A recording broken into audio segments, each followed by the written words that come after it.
Hi, everybody. This is Silvio Canto in Dallas, Texas on Sunday, July the 8th, and welcome to our video commentary.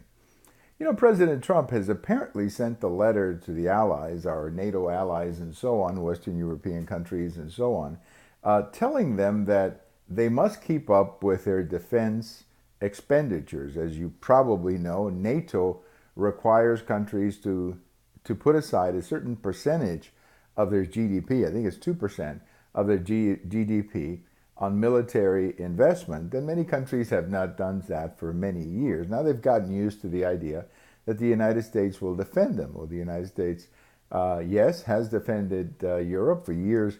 It was in the interest of the United States to keep Soviet tanks, obviously, from going into Western Europe, or to keep the Soviet Navy out of the Mediterranean and so on. So we were doing some of this for our own self-interest as a superpower, but we've now reached the point where many of these countries are so far behind and they're simply not paying, and President Trump is saying, you know, this game cannot go on any further. Now some of the allies are annoyed, and you hear the usual Trump is not working with our allies rhetoric, which is really nonsense. We're working with our allies. We work with them all the time. We're defending them. I mean, we have the Mediterranean Navy, the U.S. Mediterranean Navy that keeps the Mediterranean free of trouble. We have the U.S. Navy protecting the Straits of Hormuz so that you have oil flow. So the United States is working with lots of allies and doing a lot of things for allies.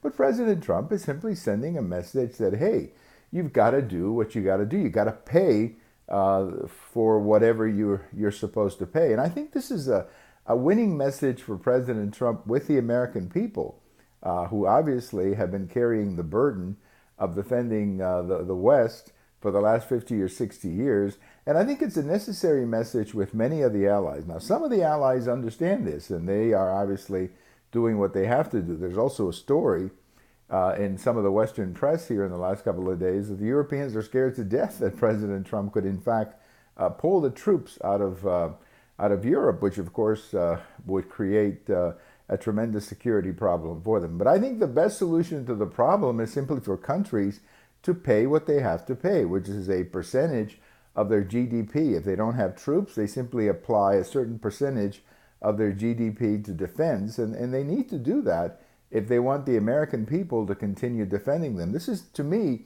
as much a political problem as it is a security problem. The American people, the parents of these soldiers, have the right to say, wait a minute, my son has to defend your country, but your country is not willing to put up its minimum contributions. This is the kind of argument that I think, politically speaking, works for President Trump. And it's not just political. I think it's a fair argument. If you want the United States to defend you, then you have to do whatever the NATO agreement calls on you to do.